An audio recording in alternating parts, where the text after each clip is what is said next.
很多人以为留给子孙后代最好的东西是房子，或者是银行卡里的数字，这观念其实早就过时了。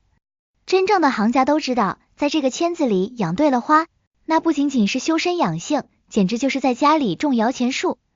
你把100块钱存银行，过了10年通货膨胀能给你吃掉一半。但是如果你懂行，花100块买个好苗子，精心伺候个10年，那价格后面能直接加2个零。要是你有本事把它养成30年的老庄，那换一辆进口轿车都不是开玩笑的。这就是为什么我看那些懂生活的老一辈，家里从来不缺这几盆镇宅的宝贝。今天我就要把这几样能当传家宝的花给大家好好盘一盘。如果你家里正好有，千万别把它当杂草给扔了，那是你不知道它的金贵，那是长在土里的金条。我们要说的这第一种，在台湾的园艺界那绝对是神一样的存在，就是罗汉松。老一辈人常讲家有罗汉松，事事不受穷。这话听着像是迷信，其实你仔细琢磨，这完全是有道理的。罗汉松这种东西，它自带一种贵气，一种沉稳的气场。它不是那种开几天花就凋谢的妖艳货色，它是越老越有味道，越老那个皮色越苍劲。你现在去那些豪宅大院看看，门口或者庭院正中间，十有八九都立着一棵修剪得非常有型的罗汉松。为什么有钱人愿意花大价钱买这玩意儿？因为它能镇得住场子。但是很多人把罗汉松买回家，养着养着就变成了一把枯柴，叶子发黄脱落，最后只能扔垃圾桶。这就是因为你不懂它的脾气。罗汉松虽然名字里带个松字，但它其实非常需要讲究水分的控制。很多新手最大的毛病就是手太勤，没事就拿着水壶在那浇。罗汉松的根系是很发达，但它最怕的就是积水。你那个盆土如果一天到晚都是湿漉漉的，它的根在里面没办法呼吸，时间一长就开始烂根，根一烂，上面的叶子肯定保不住。所以养罗汉松一定要记住一个原则，就是干透浇透。你甚至可以用手去摸摸土表，或者拿根竹签插进土里试一试，带出来的土是干的，你再给它喝饱水。再来就是光照。罗汉松是喜欢阳光的，但也挺耐阴，这就给了很多人误解，觉得可以一直把它关在室内阴暗的角落里。你要是真这么干，不出3个月，它的叶子就会变得稀稀拉拉，颜色也不绿了，变得灰头土脸的。真正要把它养成传家宝，你得让它晒太阳，尤其是春天和秋天生长旺季的时候，把它搬到阳台或者院子里，接受全日照的沐浴，那叶子才会油光发亮，那个翠绿的颜色才会像是打了一层蜡一样好看。当然，罗汉松值不值钱，最关键的还不在于养活，而在于造型。一颗直挺挺像电线杆一样的罗汉松，养100年，它也就是根木头。真正值钱的是那些经过几十年盘扎修剪，有了云片状，有了悬崖式造型的老桩。这就需要你在养护的过程中不断的去给它做理发。你得学会取舍，把那些长得乱七八糟的土长枝、向内生长的废枝，还有那些干枯的病枝，通通剪掉。这叫去弱留强。只有把营养集中在主要的枝干上，它的树干才会越来越粗壮，那个古朴的味道才会出来。你要是舍不得剪，最后就是一丛乱草。你想想看，把你家的罗汉松养成那种树干弯曲有力，叶片像云朵一样一层一层分布的样子，哪怕只是一小盆摆在茶桌上，那个身价立马就不一样了。这才是留给子孙的活古董。接下来要说的第2种传家宝，那是真正的花中贵族，也是很多花友心中的痛，那就是茶花。在台湾我们叫它山茶花。这花说它是传家宝一点都不夸张，因为茶花的寿命极长，你只要不把它折腾死，它活个几百年跟玩似的。而且茶花越老，那个开花的量就越恐怖。一棵几十年的老茶花，到了花期，那是一树的繁华，红的像火，白的像雪，那种震撼力真的不是普通草花能比的。特别是像18学士、抓破美人脸这些经典品种，一盆养好了，那真的是千金难求。可是茶花在很多人手里就是个一次性用品，买回来的时候满头花苞，过完年花谢了，叶子就开始掉，最后变成光杆司令。这问题出在哪？最大的坑就在土壤上。茶花是典型的南方花卉，它骨子里就喜欢酸性土壤。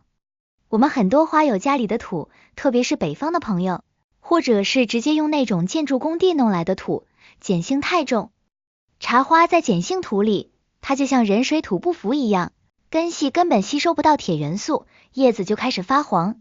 这种黄是叶脉绿、叶肉黄，典型的缺铁性黄花病。这时候你浇再多的水，施再多的肥都是毒药。想要把茶花养成传家宝，你必须得学会调土。最简单的方法就是用腐叶土搭配一点红土或者是泥炭土，保证土壤是酸性的。如果你发现叶子开始有发黄的迹象，赶紧给它喝点酸水。什么叫酸水？不是让你倒醋精，而是用发酵好的淘米水，或者是硫酸亚铁溶液兑水稀释后灌根。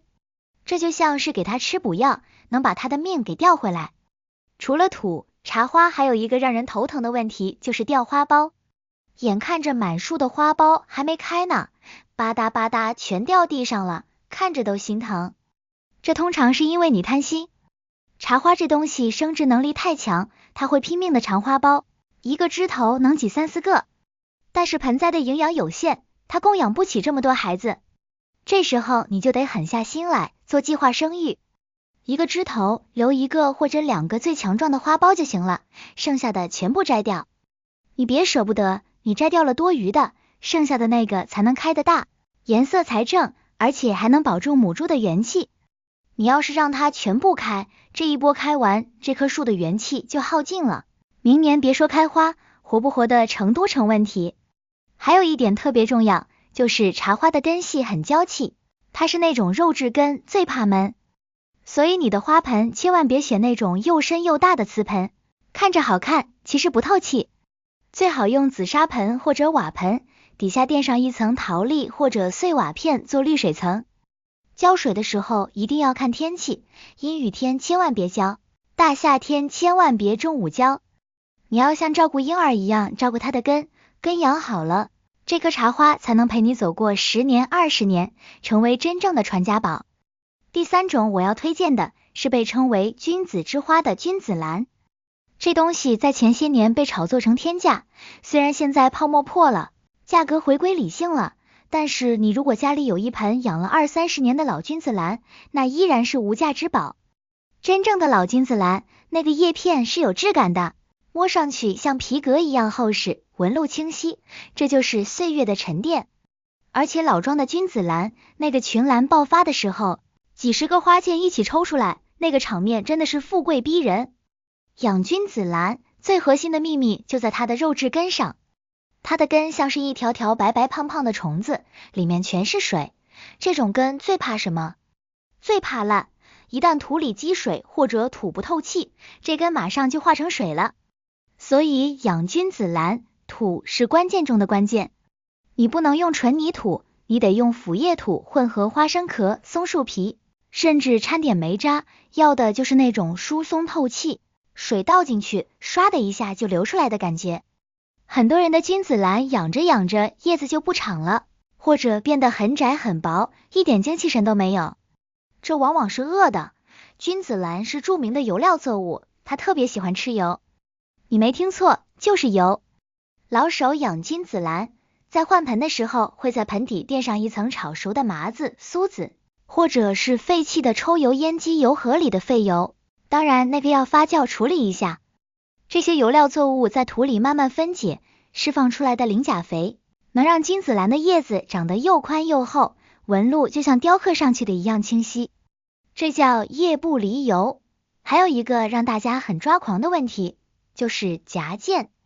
眼看着要开花了，花剑死活抽不出来，夹在叶子中间开花了，哈哈，难看死了。这通常是因为温差不够。君子兰开花需要温差刺激，白天要暖和，晚上要凉快，要有10度左右的温差，它的花剑才能蹭蹭往上窜。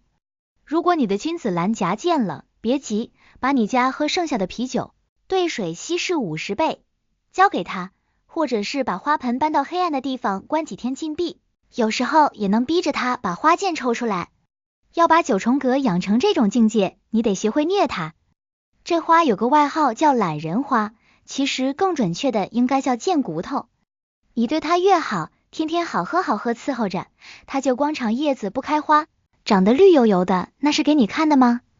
我们要的是花，所以必须要学会控水。什么叫控水？就是在它生长期的时候，你别急着浇水，你要等着，等到它的叶子都有点耷拉了，看着快要渴死了，这时候你再给它浇水，而且要一次浇透。这就像是给了它一个生存危机信号，它觉得这环境太恶劣了，我得赶紧传宗接代，于是就会拼命的分化花芽。经过这么几次折腾，你会发现它的叶子掉光了，但是满树都是花苞，这叫置之死地而后生。还有光照，九重阁是向阳花，它是给点阳光就灿烂的主。你把它关在屋子里，它绝对给你甩脸子看。一定要把它扔在太阳底下暴晒，晒得越狠，花色越艳。你要是能做到这2点，再配合定期的修剪，把你家那盆不起眼的九重阁养成满树繁花的传家宝，绝对不是梦。特别是那种多色的嫁接九重阁，一棵树上开出红的、粉的、白的、黄的几种颜色的花，那种富贵气摆在院子里，谁看了不竖大拇指？再来说说另一种，叫玉树。这名字一听就吉利，金枝玉叶。这东西在花市上便宜得很，几块钱一盆。但是你千万别小看它，玉树是那种典型的越老越值钱的肉质灌木，它能活很久，几十年那是起步价。我看过那种养了40-50年的大玉树，那个主干粗得像大腿一样，表皮苍老像古树一样，但是上面的叶片却是翠绿欲滴，晶莹剔透像翡翠一样。这种反差就是它最迷人的地方。开花的时候满树粉白的小花，寓意着金玉满堂。要把玉树养成老桩，诀窍就2个字，狠心。玉树生长速度很快，而且特别容易徒长。你要是舍不得剪，它就长成一堆乱草，毫无美感。你得从小就开始给它做造型，把底部的侧芽全部撸掉，只留主干，让它往上长，长到一定高度再让它分枝。这叫独干大树型。还有一种是把它修剪成悬崖式，让它更有意境。除了修剪，还得少浇水。玉树也是怕涝的主，水多了烂根，水少了它反而会消耗叶片里的水分，让枝干快速木质化。只有木质化了，它才能变成树，而不是草。接下来这位更是重量级的，被称为花中的大熊猫，那就是沙漠玫瑰。这东西它长得就一副我很贵的样。它那个大肚子，我们叫它块茎，那里面存的全是水。这个大肚子越大，形状越怪，它就越值钱。沙漠玫瑰开花，那是真的漂亮，像玫瑰一样娇艳，而且花期特别长。如果你温度合适，它能1年4季开花。养沙漠玫瑰最大的忌讳就是盆大土黏，它的根系其实很弱，都是毛细根，全靠那个大肚子撑着。如果你用大盆，土太厚，浇一次水半个月干不了，它的根早就烂完了。所以一定要用小盆、浅盆，土要用颗粒土，甚至可以用纯煤渣或者火山石来养。越是这种贫瘠的环境，它的肚子长得越大，因为它有危机感，它要拼命储存水分。这就叫富养根，穷养。这几种花只要你肯花时间，它们都能从几十块钱的小苗变成价值几万甚至几十万的传家宝。但是光知道品种还不够，我还要教给大家几个通用的绝招，这是很多老花农压箱底的秘密，一般人我不告诉他。第一个绝招叫提根。你有没有发现那些值钱的老桩盆景，根部都是露在外面的，像爪子一样扎在土里，看着特别有力量感。这就叫露根。怎么做到的？其实很简单，你在给花换盆的时候，别把土填满，把它的根系往上提一提，让一部分根露在空气中。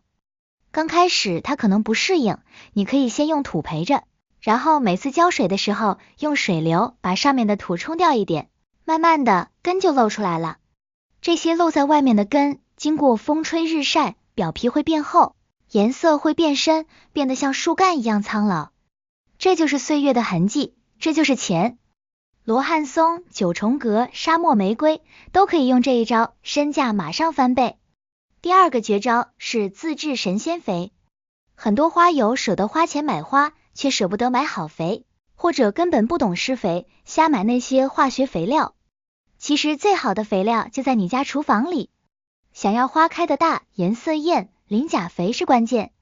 你看那些卖鱼的，杀完鱼剩下的鱼肠、鱼鳞，那是最好的磷肥。你把它要回来，找个大塑料桶，一层土一层鱼肠，密封发酵个半年。那个味道虽然不好闻，但是埋在花盆底部做底肥，那效果比什么进口肥料都猛。你的花吃了这个，那叶子黑绿黑绿的，花开的比碗还大。还有骨粉，平时吃剩的猪骨头、鸡骨头别扔，把它洗干净，放在高压锅里蒸酥了，然后晒干敲碎成粉末，这就全是钙和磷。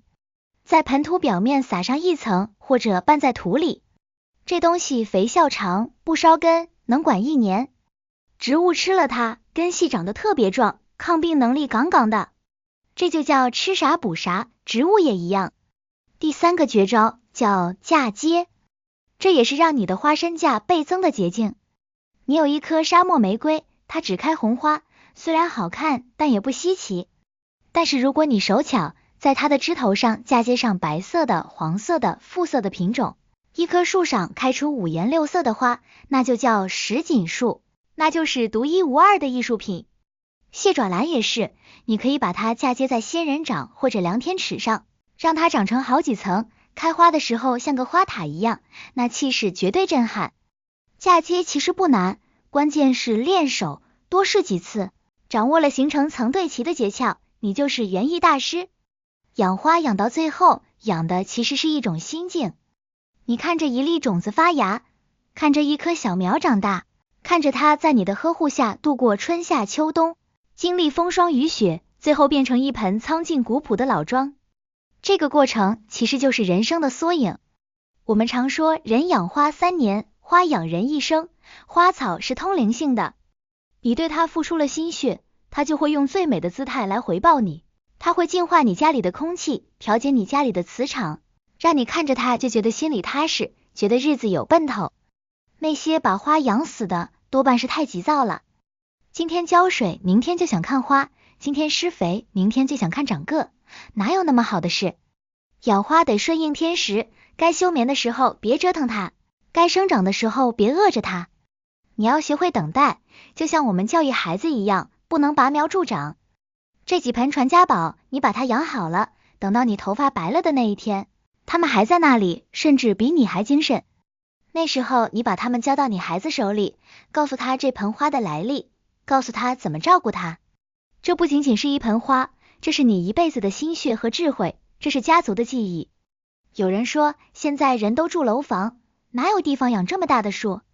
其实传家宝不一定要大，一盆小小的菖蒲附在石头上，养个几十年，那也是文房雅玩，价值连城。关键是那个年份，那个味道。只要你有心，阳台上的一方小天地也能养出让世人惊叹的宝贝。所以朋友们，别再羡慕别人家的花园了。从今天开始，选一种你喜欢的花，用心去了解它，去照顾它。别总想着走捷径，也别总想着今天买，明天就能升值。